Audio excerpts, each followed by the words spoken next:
সন্মুখত কটকটীয়া কৰা হৈছে নিৰাপত্তা ব্যৱস্থা আজি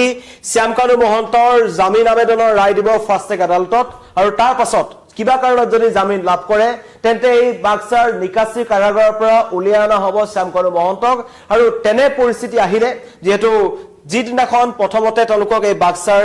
এই নিকাসী কাৰাগাৰলৈ লৈ যোৱা হৈছিল সেইদিনা এক উত্তপ্ত পৰিস্থিতিৰ সৃষ্টি হৈছিল কেৱল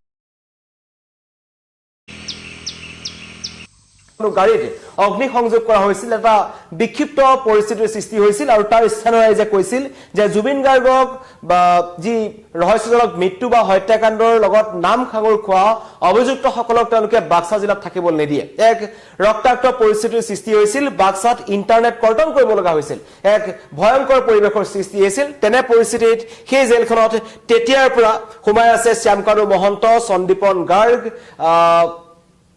বাকি লগত থকা আৰু মুঠতে 4জন অভিযুক্ত তাত আছে আৰু তেনে 5জন অভিযুক্ত তাত আছে আৰু সেই সকলক কটকটীয়া নিৰাপত্তা ব্যৱস্থা ৰখা হৈছে ইয়াৰ আগতো এক ভয়ংকৰ ঘটনা সংঘটিত হৈছিল বাক্সাৰ এই নিকাসী কাৰাগাৰত থকা এজন আৰক্ষী জোৱানে তেওঁৰ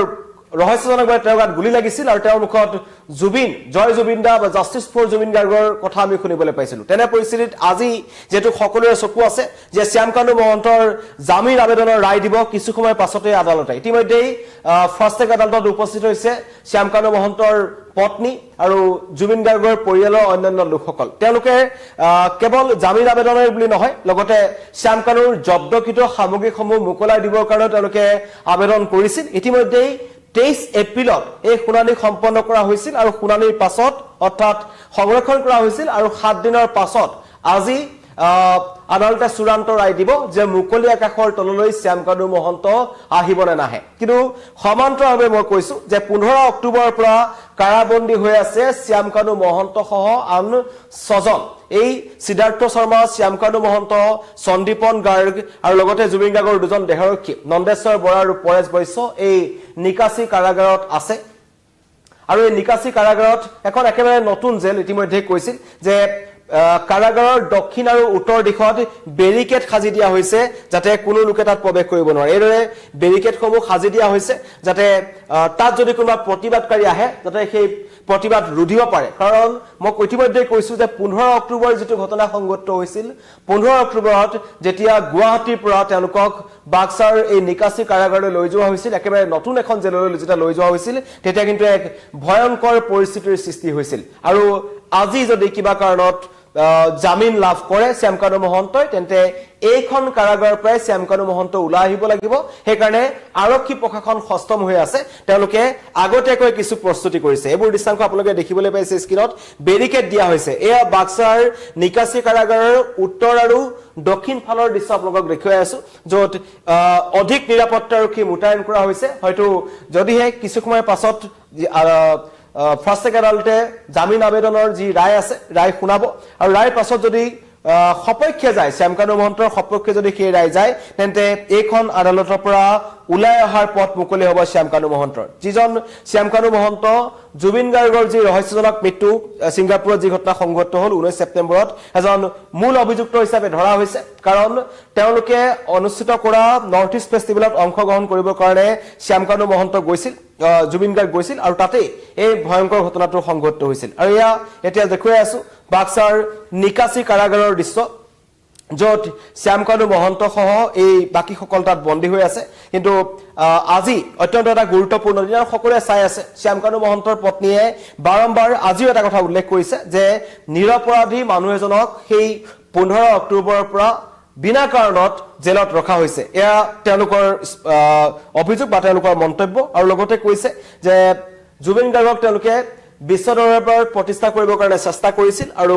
জুবিনক বিশ্ব দৰবাৰত প্ৰতিষ্ঠা কৰিবলৈ যোৱাটো কেতিয়াও এক অপৰাধ হ'ব নোৱাৰে সেই কাৰণে শ্যামকানু মহন্ত ওলাই আহিব লাগে আৰু য'ত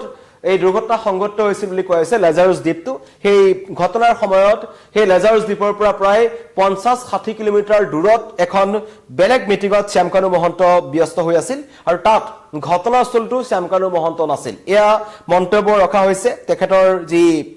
অধিবক্তা আছে প্ৰাণ বৰা আৰু আদালতৰ বাহিৰত তেখেতৰ পত্নীও সেই অভিযোগ উত্থাপন কৰিছে আৰু আজি হেকাৰণে শুনানিৰ কাৰণে এটা অত্যন্ত গুৰুত্বপূৰ্ণ দিন সকলোৱে অধীৰ আগ্ৰহে ৰখি আছে যে আজি কি ৰায় দিয়ে কাৰণ কালিৰ যেটো ৰায় আছিল হেতু এটা অত্যন্ত গুৰুত্বপূৰ্ণ ৰায় আছিল আৰু সেই ৰায়ৰ সন্তুষ্টি প্ৰকাশ কৰিছিল জুবিন গাৰ্গৰ ঘনিষ্ঠসকলে বা জুবিন গাৰ্গৰ পৰিয়ালে কাৰণ সিদ্ধাৰ্থ শৰ্মাৰ যি 6টাকৈ বেংক একাউণ্ট আছিল সেইকেইটা জব্দ কৰাৰ নিৰ্দেশ দিয়া হৈছিল আৰু য'ত তেখেতৰ মাতৃৰ এটা একাউণ্ট আছে ভাতৃৰ একাউণ্ট আছে সকলো জব্দ কৰিবলৈ আদালতৰ ফালৰ পৰা নিৰ্দেশ দিয়া হৈছে লগতে মহাবীৰ একুৱা যেটো পানীৰ কোম্পানী য'ত জুবিন গাৰ্গৰ টকাসমূহ খটুৱাইছিল এজন সিদ্ধাৰ্থ শৰ্মাই আৰু কালিৰ যেটো ভাৰ্ডিক আহিল কালিৰ যেটো ৰায়দান আহিল তাত সন্তুষ্ট কিন্তু আজিৰ যেটো ৰায় আছে তাক লৈ জুবিন অনুৰাগীসকলৰ মতে কোনো কাৰণত শ্যামকানু মহন্তই জামিন পাব নালাগে জুবিনৰ যি জুবিন গাৰ্গৰ লগত থকা যিসকল বাদ্যযন্ত্ৰী আছে যিসকলে বাদ্যযন্ত্ৰী সংগত কৰিছিল পাৰ্থজ্যোতি গোস্বামীৰ পৰা আৰম্ভ কৰি ৰাজা বৰুৱা তথা